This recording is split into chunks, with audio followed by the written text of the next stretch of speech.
parler en français naturellement parce que c'est notre pays, Mali, mais quand il y a des questions après en anglais, ou en allemand ou en néerlandais, je peux répondre dans ces questions. Je suis arabe, mais ça va être difficile pour moi, donc je préfère français, anglais, allemand et néerlandais. Bienvenue à tout le monde, salam alaikum.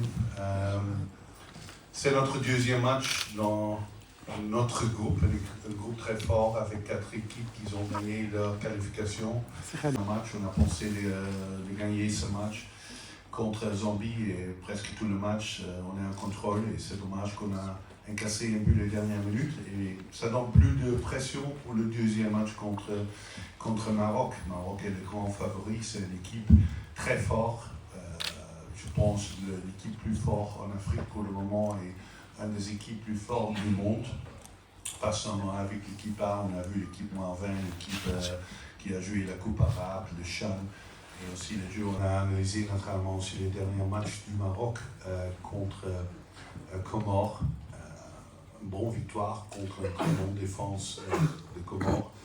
Et demain, c'est un match spécial et je pense que le Maroc a peu peur de nous. On a vu ça déjà pour les 8 jours qu'on est au Maroc. Le sentiment, les difficultés, les changements pour l'entraîner, c'est clair et c'est bien parce que moi, je suis entraîneur d'une très bonne équipe avec des bons joueurs de haut niveau et on est très motivé de faire un bon match demain. Mais c'est clair que demain, Maroc est le grand favori. Mais on est ici pour rester jusqu'à la fin du CAN. Demain, on a besoin de points contre Maroc. Il a déjà tout dit, moi je ne vais pas rajouter plus. Et voilà, demain on a un match très important à jouer. Voilà, on joue contre le pays organisateur, on sait très bien que voilà, faut aborder le match avec beaucoup de sérieux et beaucoup de rigueur. Donc voilà, nous on sera prêt pour demain et puis voilà, on espère gagner et puis voilà. Je pense que le coach il a déjà tout dit. On joue le Maroc, on sait très bien que voilà, c'est une équipe qui a de très bons joueurs et aussi qui produit du bon football. Dans notre cas, c'est pareil. Puis voilà, c'est 88 minutes et à la fin, Inch'Allah, j'espère qu'on aura la victoire parce que c'est ce qu'on veut.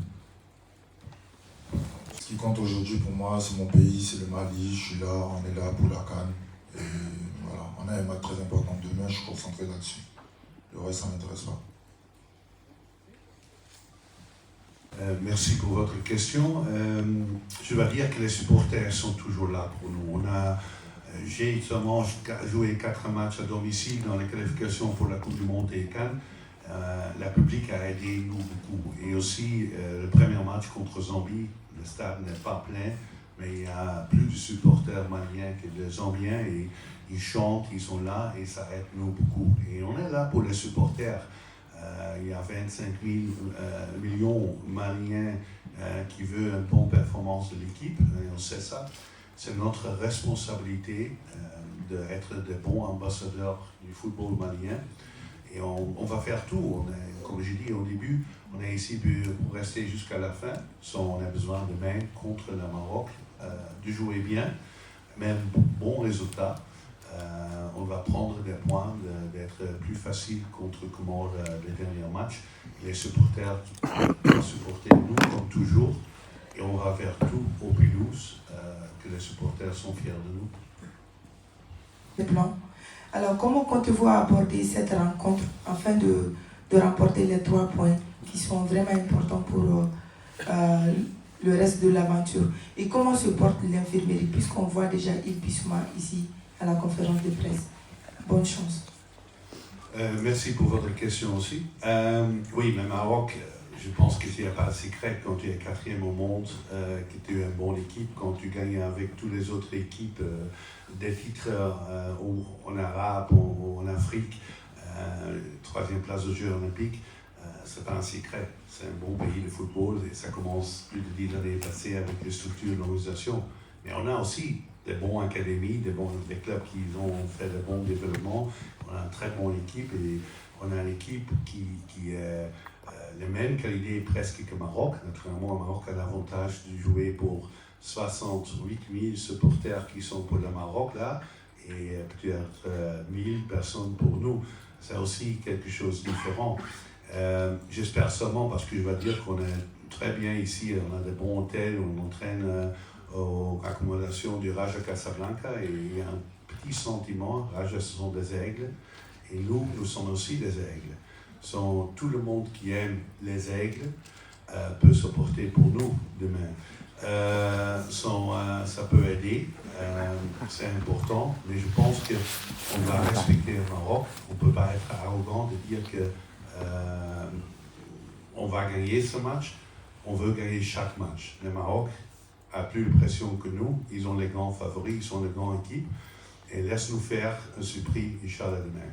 Avec les joueurs disponibles, tous les 28 joueurs sont disponibles, et la raison qu'Yves est là ici n'est pas parce qu'il va jouer demain.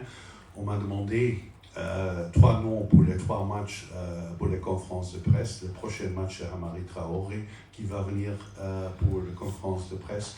Il n'y a pas de corrélation entre le joueur qui est juste proche de moi qui va jouer ou pas. Peut-être il joue, peut-être pas.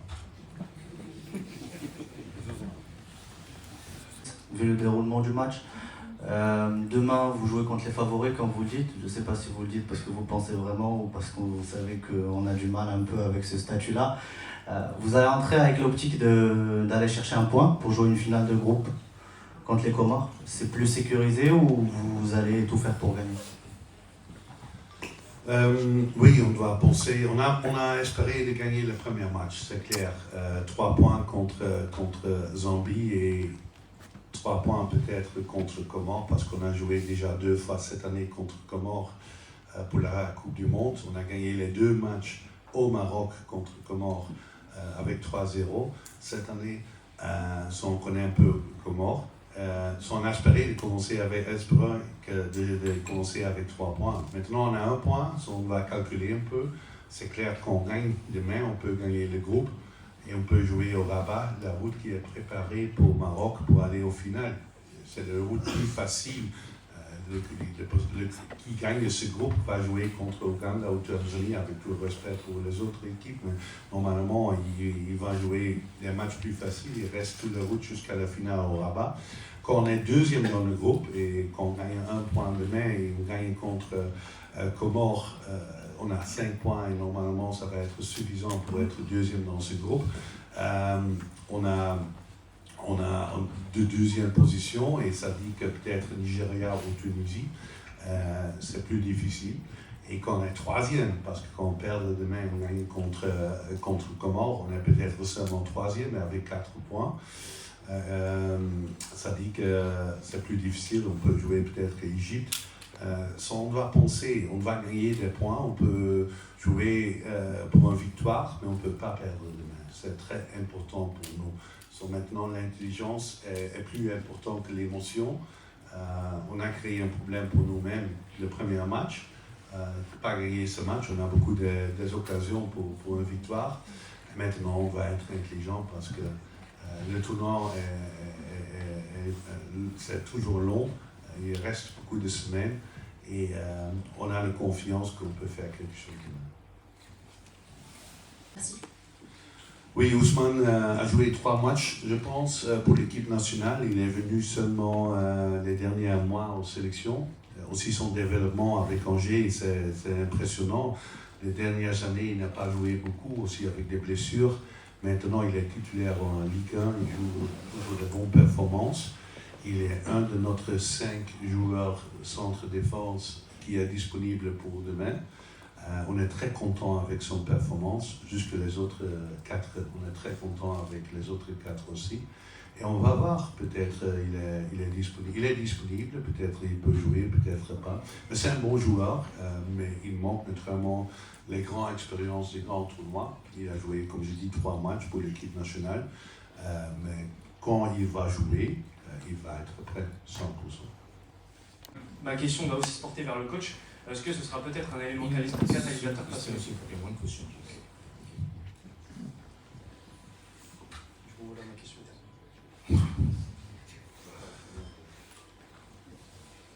Comme vous l'avez vu, c'est un bon joueur, très jeune joueur. Voilà, on compte sur lui comme on compte sur tous les autres joueurs. Et puis voilà, il a fait un très bon match lors du premier match face à la Zambie. Voilà, on va aller doucement avec lui parce qu'il est jeune, il faut l'encadrer, il faut pas lui mettre la pression, il faut lui laisser le temps de grandir. Voilà, mais c'est sûr que voilà, on compte sur lui comme on compte sur tous les autres joueurs qui sont là. Et voilà. C'était pour Yves par rapport à sa blessure lors du rassemblement d'octobre, comment il l'avait vécu et dans quel état physique il se trouve aujourd'hui. Ça va, je reviens, je me sens bien. Mais bon, on verra.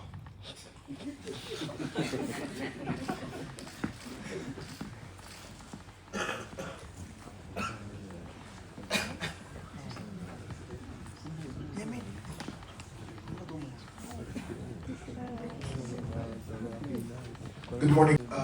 My question is concerning the national, all the national African teams, the big ones have won, such as Senegal, Nigeria, Ivory Coast, but we haven't seen Mali winning. Will this give you a negative pressure on you and on your players? Thank you. Yeah, I noticed it also. All the big teams won, but I think in Africa our only big teams, all 24 teams are good teams, and we never can disrespect or underrate any of the countries. We have a good sign. Teams who become world champion or African champion lose in the first game points. And I prefer to lose points in the first game instead of in the last game, because the last game could be the final. So, no worries. Technique, on connaît bien ses qualités depuis longtemps. Est-ce que demain, vous allez jouer votre jeu naturel, ça veut dire jouer un jeu ouvert avec le risque que cela pose, ou allez-vous mettre un bus derrière pour essayer un petit peu de limiter les dégâts? C'est une bonne question. J'ai seulement une fois joué contre Maroc en 2019 au Marrakech, le Maroc de Hervé Renard, avec Bono, avec Hakimi, avec Ziyech. Et j'ai pris ce match 2 buts et on a gagné 0-1. On a 21% position de ballon, on a gagné 0-1 contre Maroc. Donc, naturellement, je veux 100% victoire contre Maroc après 2 matchs. Mais le bus, parce qu'on n'a pas un bus ici, on a des bons joueurs. Et je pense qu'on va jouer très offensif demain, comme toujours avec Mali. Baba Sissouma. Une question, s'il vous plaît. Monsieur. Ah. Ok. Double question, c'est une question. Ok. Ce que je sache. Ok. Alors. Voilà. Et... Ok, on va être beaucoup plus sérieux. Donc c'est Fita. Après le nul 1-1, considéré comme une défaite pour le Mali contre la Zambie, le Mali s'est réveillé avec la gueule de bois. Ça, je ne le fais pas dire. Le match de demain contre le Maroc est pratiquement le match le plus important, je dirais bien, en tout cas pour votre parcours, pour votre existence. Et un Yves Bissouma qui est un général de guerre, qu'est-ce qu'il a dit à ses coéquipiers après le nul?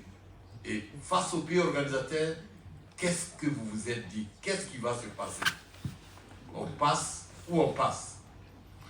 Je vais répondre au début. Chaque match est le plus important. Le prochain match est toujours le plus important. Et mes statistiques, 13 matchs compétitifs, 8 victoires, 4 matchs nuls, 1 défaite. 23 buts marqués, 4 encaissés dans 13 matchs. Seulement perdu 1-0 contre Ghana là-bas. C'est pas mauvais, je pense. Moyenne de 2,20 par match, le meilleur de l'histoire du football malien dans les matchs compétitifs. Quand tu parles de mon carrière avec Mali, j'ai rien de doute. Quand tu parles du carrière au CAN, il n'y a aussi pas de problème. On peut perdre demain, on peut toujours qualifier et gagner le titre. Mais on ne veut pas perdre, c'est clair. On veut gagner ce match, on veut faire des choses spéciales pour notre public. On n'a jamais commencé un match avec l'idée qu'on ne veut pas gagner. On veut gagner contre Zambie 2-3-0, mais il manque l'efficacité, il manque un peu de chance. On a raté un penalty et c'est vraiment dommage. Les dernières minutes contre la Zambie, c'est un choc pour nous. On n'est pas content, on est frustré. C'est la première fois peut-être dans ma vie que je suis vraiment après un match très frustré contre Zambie. Et maintenant, on veut rester debout, confiance de mes joueurs, de mon équipe. Et demain, on va jouer un bon match, 100%. Et Inch'Allah, on va gagner. Je pense que le coach il a tout dit. Hein. Moi, j'ai pas grand chose à rajouter. Donc voilà, on prend tous les matchs, on joue tous les matchs pareil, de la même façon. On veut toujours gagner parce que les premiers heureux, c'est d'abord nous, avant qui que ce soit. Donc voilà, je pense qu'on n'a pas de préférence de match. Tous les matchs sont pareils pour nous et le coach il a dit. Hein. On joue pour gagner et puis voilà. Toujours pour marquer les buts, on a 15 tirs au but contre Zambie et Zambie, on a 5 cadrés, Zambie 2 et le match a fini en 1-1. Il y a aussi un peu de chance, il y a un peu de psychologie. Je n'aime pas qu'on va critiquer les joueurs. C'est quelque chose qui ça passe beaucoup au Mali. Personnellement, les critiques aux joueurs, je n'ai pas de problème avec critiques de mon côté. Moi, je suis sélectionneur. Tu peux dire tout que tu veux de moi, mais mes joueurs, ce sont des Maliens et tout le monde doit respecter parce que gagner un match et marquer des buts, c'est quelque chose de psychologique. C'est confiance, c'est un bon sentiment, c'est un sentiment d'être supporté par tout le Malien et je pense que c'est un travail de tout Malien, 25 millions, et naturellement aussi de moi, de donner confiance à notre équipe. Et je suis sûr qu'on va marquer demain. Et j'espère que ça va être suffisant pour le résultat qu'on veut. Mais on a des bons attaquants. On a beaucoup de joueurs qui peuvent marquer les buts. Ce n'est pas seulement un joueur ou deux. Ce n'est pas nécessaire que seulement l'attaquant qui marque. Mais chaque joueur doit prendre sa responsabilité. Et le plus important, quand tu veux marquer, tu dois tirer au but. Et on joue, on passe, on dribble, mais on oubliait plusieurs fois de tirer, de frapper. Et demain, c'est très important parce qu'on ne va pas... Marocaine. Également, quels sont les joueurs on va dire, à surveiller du côté marocain demain? Le coach il a déjà donné la réponse. On a du respect pour le Maroc comme pour toutes les autres équipes qu'il y a dans cette compétition. Mais on est concentré sur nous, on est focus sur nous, c'est ça le plus important. Bonjour Yves.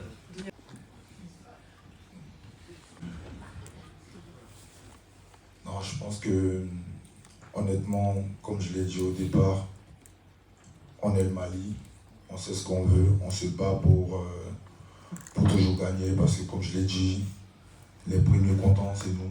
On se donne les moyens de pouvoir le faire. Mais après, moi, je ne rentre pas dans les détails de ce que vous dites. On veut toujours gagner, nous sommes des compétiteurs et un compétiteur, ça veut gagner. Voilà, et je pense qu'on va prendre les choses pas à pas. On ne va pas se précipiter. Demain, il y a un match très important, nous sommes concentrés là-dessus. Et après, le reste, je pense que voilà, c'est... Les choses vont se faire comme elles doivent se faire, mais nous, on prend les choses match après match. Demain, on a le Maroc, on est concentré là-dessus. Tout ce que je veux dire. Morning, Coach. My name is Kido Waking from SPM Sports from Kenya. I want to find out what's your thought on AFCON proposed plan for having it after 4 years compared to previous of 2 years. You know how to ask it and who to ask it. I'm very... He's also shocked, I see, but I'm also very shocked with it. I'm very disappointed. 1957 was the first AFCON, and since that period, every 2 years there was AFCON.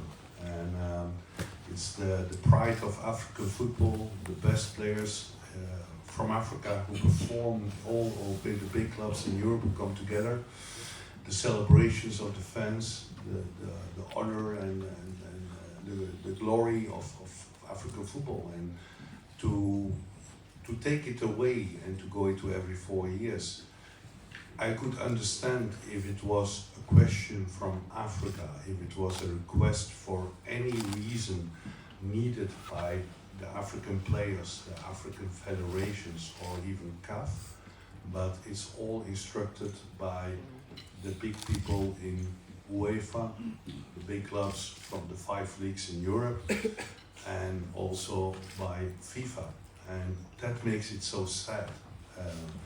We fight so long to get respected in Africa, African people to get respected, Africans with their own identity, and then to listen to Europe, to change your history, because this is a history from 67, 68 years, to change that only for a financial request from the pressure of clubs, who give as excuse the load for players, but to create a World Cup for club football teams with 40 teams, who create a Champions League with no champions. If you don't relegate in England, you play already Europa Cup football, almost, so stupid it is. If you want really to protect players, then you have to play Champions League with only champions and no one else. Then you have to not create every few years new leagues where players get more loads, and then you can still play a competition what exists for more than 60 years on 2 years base, because Africa is the biggest football continent in the world. The passion of football, the quality of the players, the history of all African players, all the big stars in Europe are Africans. So I think we misrespect by going to 4 years. I'm very sad about that. I had hoped that the love for Africa would win above the pressure of Europe.